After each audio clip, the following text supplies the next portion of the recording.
Hello everyone, स्वागत है आप सभी का एक बार फिर से आज के इस वीडियो में। महायोगी गोरक्षनाथ विश्वविद्यालय में जो प्रवेश परीक्षा का रिजल्ट है वो जारी हो चुका है। जितने लोगों का भी सिलेक्शन हुआ है, ये जो मेरिट लिस्ट जारी हुआ है, अगर आपका इसमें रोल नंबर है तो आप सभी लोग एलिजिबल हैं, एडमिशन के लिए जा सकते हैं, जो भी डेट यहाँ पर बताया गया है। बट आप में से बहुत से लोगों को ये दिक्कत आ रहा है।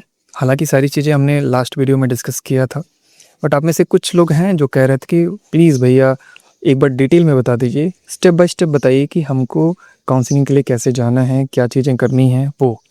हालांकि बहुत आसान चीज़ है, बट आई नो कि इस टाइम पे जिस स्टेज में आप लोग हैं ऐसे डाउट्स रहते हैं। ठीक है, तो चलिए एक बार मैं स्टेप बाय स्टेप बता देता हूँ कि पहले क्या करना है, देन क्या करना है, उसके बाद क्या होगा, उसके बाद क्या होगा, एंड फाइनल आपको एडमिशन कब तक मिल जाएगा। ठीक है, तो देखिए सबसे पहला काम ये है कि आप चेक कर लीजिए कि आपका रोल नंबर इस जो लिस्ट जारी हुआ है उसमें है या नहीं। पहला स्टेप हो गया।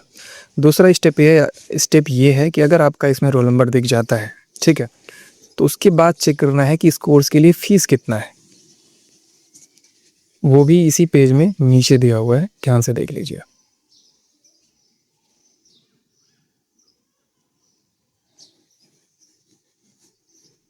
ये रहा, ठीक है, पेज नंबर 15।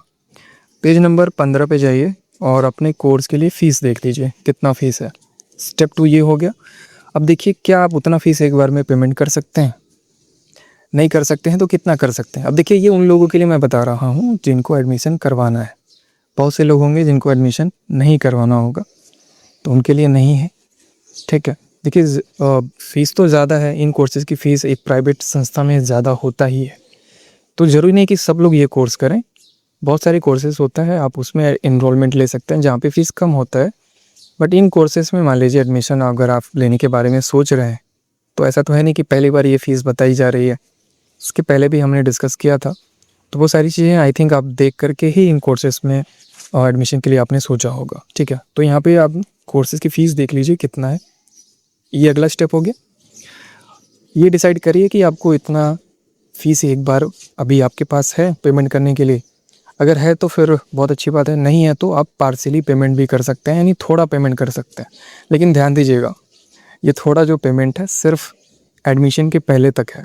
जिस दिन आपको फाइनल एडमिशन मिल जाएगा मतलब जिस दिन काउंसलिंग के लिए आप जाएंगे, उसी टाइम पे आपको पूरा फीस पेमेंट करना पड़ेगा। ठीक है, तभी जा कर के आपका फाइनल जो एडमिशन है वो कंफर्म होगा। तो मान लीजिए 1-2 दिनों का टाइम है, तो आज आपने कुछ पेमेंट कर दिया, कुछ एक दिन बाद कर दिया आपने, इस तरीके से पूरा जो फीस है वो आपको पेमेंट करना पड़ेगा। या फिर मान लीजिए थोड़ा अभी कर दिया, थोड़ा यूनिवर्सिटी में जाइए तो वहाँ रहते हुए मतलब बेसिकली पूरा फीस आपको पेमेंट करना है। चाहे एक बार में करिए, 2 बार में करिए, 3 बार में करिए, जो 4 तारीख डेट बताया गया है उसके आसपास आपको पूरा फीस पेमेंट कर देना है। ठीक है, तो फीस देख लिया आपने, अगला स्टेप हो गया। एंड देख लीजिए कि जो ये डेट बताया गया है, प्रथम लिस्ट वाले अभ्यर्थियों को ऑनलाइन फीस जमा करने एवं फीस रसीद डाउनलोड करने का जो अंतिम तिथि है वो 4 जून है। तो 4 जून से पहले आपको फीस जमा कर लेना है। ठीक है, तो रोल नंबर आपने देख लिया, ये सोच लिया कि आपको एडमिशन लेना है या नहीं लेना है, ये अगला स्टेप हो गया। आपने फ़ीस जमा कर लिया, ये स्टेप आपका पूरा कंप्लीट हो गया है। अब आप एकदम तैयार हैं एडमिशन के लिए। अब इसके बाद क्या करना है कि जो भी ज़रूरी डॉक्यूमेंट है वो अपने साथ ले लेना है। ठीक है, ये ज़रूरी दस्तावेज़ है, इसमें से कुछ चीज़ें आपके पास होनी ही चाहिए, जैसे कि आपका जो मार्कशीट है पिछली क्लास का वो होना चाहिए। अब बोर्ड का जो मार्कशीट है वो एक्चुअल में कॉलेज से मिला नहीं है, तो जो इंटरनेट से निकाला है आपने उसको आपको साथ में ले लेना है, बस उतना इनफ है। ठीक है, और जो आपने एप्लीकेशन फॉर्म भरा था उसका फाइनल प्रिंट आप लोग ले लीजिएगा, एडमिट कार्ड ले लीजिएगा। ठीक है, जो फीस आपने जमा किया है उसका प्रमाण पत्र यानी कि रिसिप्ट ले लीजिएगा। ठीक है, चरित्र प्रमाण पत्र अभी आप नहीं बनवा पाएंगे तुरंत, तो अपने कॉलेज में आप रिक्वेस्ट डाल दीजिए, और यहाँ पर काउंसलिंग के टाइम पे नहीं बनवाएंगे, नहीं बना रहेगा तो भी चल जाएगा। आप बोल दीजिए कि कॉलेज पे हमने रिक्वेस्ट दे दिया है, जैसे मिलेगा दे देंगे, तो वो लोग मान जाएंगे। ठीक है, स्थानांतरण प्रमाण पत्र या फिर माइग्रेशन सर्टिफिकेट ये भी तुरंत नहीं बन पाएगा, तो ये भी नहीं रहेगा तो काम बनेगा। बट कॉलेज में आप लोग अपने रिक्वेस्ट डाल दीजिएगा। लास्ट इंस्टीट्यूट जहाँ से आपने पढ़ाई किया है वहाँ पे आधार कार्ड ले लीजिएगा। ठीक है, आय प्रमाण पत्र EWS कैटेगरी में आते हैं तो आपके पास ज़रूर होना चाहिए। ठीक है, नहीं है तो बनवा लीजिएगा। और तुरंत नहीं बन पा रहा है, तो इसके लिए भी आप यूनिवर्सिटी में बोल सकते हैं, हो सकता है वो लोग मान जाएँ। जाति प्रमाण पत्र भी आपके पास होना चाहिए, यदि आप ओबीसी, एससी या फिर एसटी कैटेगरी में आते हैं तो इसको भी साथ में लेकर के ज़रूर जाइएगा। विकलांग हैं तो उसका भी सर्टिफिकेट आपके पास होना चाहिए। पोस्ट बेसिक बीएससी नर्सिंग में एडमिशन लेने के लिए जा रहे हैं तो आपके पास जीएनएम का जो सर्टिफिकेट है या डिग्री है वो आपके पास होना चाहिए, ठीक है। इसके साथ ही साथ सभी जो भी ओरिजिनल वाला डॉक्यूमेंट लेकर के जाएंगे उसका एक फ़ोटोकॉपी करवा लीजिएगा और उस पर सिग्नेचर कर लीजिएगा। कोई भी अगर आपको सहायता चाहिए तो हेल्पलाइन नंबर यहाँ पर दिया गया है, इस पर कॉल कर सकते हैं, ठीक है। तो इस तरीके से ये सारे स्टेप बता दिए। एंड देन फाइनल स्टेप क्या है, यहाँ पर डेट लिखा हुआ है कि कब जाना है, ठीक है। तो जितने लोगों का भी मेरिट लिस्ट में नाम आया हुआ है 5 जून से 6 जून, तो 5 जून को भी जा सकते हैं, 6 जून को भी जा सकते हैं। टाइम दिया हुआ है 9 बजे से लेकर के शाम के 5 बजे तक ये जो प्रक्रिया है वो कराई जाएगी। तो देर से क्यों जाना, 9 बजे ही पहुंच जाइए आप लोग, ताकि जो आपका प्रक्रिया है वो जल्दी से समाप्त हो जाए और आपको एडमिशन मिल जाए, ठीक है। अगर इसमें सीटें खाली बचेंगी तो जितने लोग परेशान हैं कि रिज़ल्ट में उनका नाम नहीं आया है, रोल नंबर नहीं आया है, तो 6 जून को एक दूसरा लिस्ट आएगा जिसमें चांसेस है कि आपके भी नाम आ सकते हैं, ठीक है।